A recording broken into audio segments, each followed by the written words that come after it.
Every single World Cup in history has had one. One team that nobody saw coming. One team that the bookmakers ignored, the pundits dismissed, and the fans underestimated, right up until the moment they could not be ignored any longer. Cameroon in 1990, reaching the quarterfinal and beating Argentina in the opening match. South Korea in 2002, reaching the semifinal on home soil and eliminating Italy, Spain, and Portugal along the way. Morocco in 2022, becoming the first African nation in history to reach a World Cup semifinal and defeating Belgium, Spain, and Portugal in the knockouts. Every tournament, every 4 years, one team rewrites the script. FIFA 2026 has 48 countries, the biggest World Cup ever played. And the question every analyst is asking right now is simple. Which team is going to be this tournament's dark horse? Here are the 5 teams you need to watch. Let us start with the most talked about dark horse at this entire tournament. Norway, back at the World Cup for the first time in 28 years. Their qualifying campaign was not just good, it was extraordinary. 8 games played, 8 games won, 37 goals scored, only 5 conceded. A goal difference of plus 32. They finished 6 points ahead of Italy, 4-time world champions, in their qualifying group. The final qualifying game told you everything you need to know about this team. They went to the San Siro in Milan, fell behind to Italy in the first half, and then came out for the second half and absolutely dismantled them. Final score, Norway 4, Italy 1. Norway became only the second team in history to beat Italy in a competitive away game by 3 goals or more. At the center of everything is Erling Haaland. 26 years old at this tournament, exactly the age when elite strikers combine physical peak with experience and maturity. He scored 16 goals in qualifying alone, equaling Robert Lewandowski's record for most goals in a single World Cup qualifying campaign. He has 55 international goals in just 48 appearances, 22 more than any other Norwegian player in history. Around him, Martin Ødegaard orchestrating from midfield. Antonio Nusa, 20 years old, 16 goal involvements in 20 games for Norway, giving defenders nightmares on the left wing. This is genuinely a golden generation. The honest concern, Haaland's club form dipped significantly before the tournament. 3 goals from open play in his last 19 appearances across all competitions. Ødegaard was carrying an injury into the summer. If both arrive at the tournament below their peak, Norway's ceiling drops sharply. But here's what every analyst agrees on. Nobody, absolutely nobody, wants to draw Norway. That alone tells you they are the real thing. Japan are not a surprise anymore, and that is exactly what makes them dangerous. In Qatar in 2022, they were in a group with Germany and Spain, 2 of the most historically dominant nations in world football. 2 teams that between them have won the World Cup 6 times. Japan beat both of them. Germany in the group stage, Spain in the group stage. Japan topped the group and went into the knockout rounds, before losing on penalties to Croatia in the E round of 16. That result was not a fluke. It was a tactical masterclass. Japan defend with total organization, press with relentless intensity, and carry genuine quality in their attacking third through players competing at the highest level in European football every week. At FIFA 2026, their target is clear: reach the quarterfinal for the first time ever. They have never done it. Qatar brought them closer than they have ever been. The entire country is pointed at that milestone. The honest concern? Japan have a pattern of peaking between tournaments. After their remarkable 2010 performance in South Africa, they were eliminated in the group stage in Brazil in 2014. The danger is that the world has now spent 4 years studying how they play. Top-tier opponents will have prepared specifically for Japan's press and shape. The tactical edge they had in Qatar may be smaller in 2026, but Japan have shown they can handle that pressure before. They beat Germany again after Germany had already analyzed the 2022 blueprint. Do not put them in the one tournament wonder category. Japan have earned the right to be taken seriously every single time. Colombia missed the 2022 World Cup entirely. Did not qualify? One of the most painful eliminations in their football history. They have been waiting, and hungry teams are dangerous teams.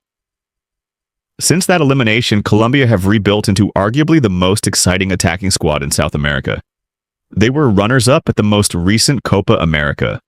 And then, In a result that sent shockwaves through world football, they beat Argentina, the reigning world champions, the team that had just won the Copa America. Colombia beat them in an international friendly months later, serving notice that the gap between these two sides is smaller than anyone thought. The attacking talent is exceptional. James Rodriguez, the Golden Boot winner from the 2014 World Cup, is back and performing at a level that reminds everyone why the world fell in love with him in Brazil 12 years ago. Luis Diaz of Liverpool, one of the most dangerous wide forwards in the Premier League. And John Duran, a striker coming off the bench who has turned into one of the most efficient super substitutes in European football. The honest concern, Colombia have never gone beyond the quarterfinal at a World Cup. That mental ceiling, the belief that you can win it, not just compete, is the thing that separates good teams from great ones in knockout football. But Colombia in Group K with Portugal, DR Congo, and Uzbekistan have a very realistic path into the last 32.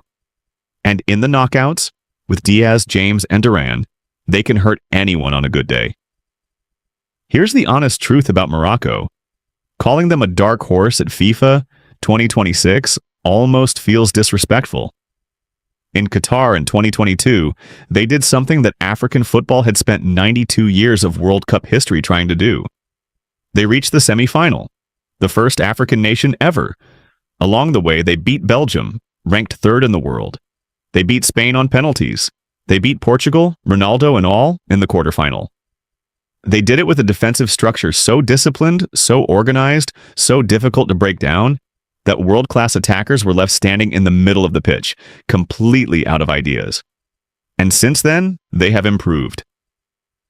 Brahim Diaz switched his international allegiance from Spain to Morocco, bringing Champions League quality and Real Madrid experience into their attack.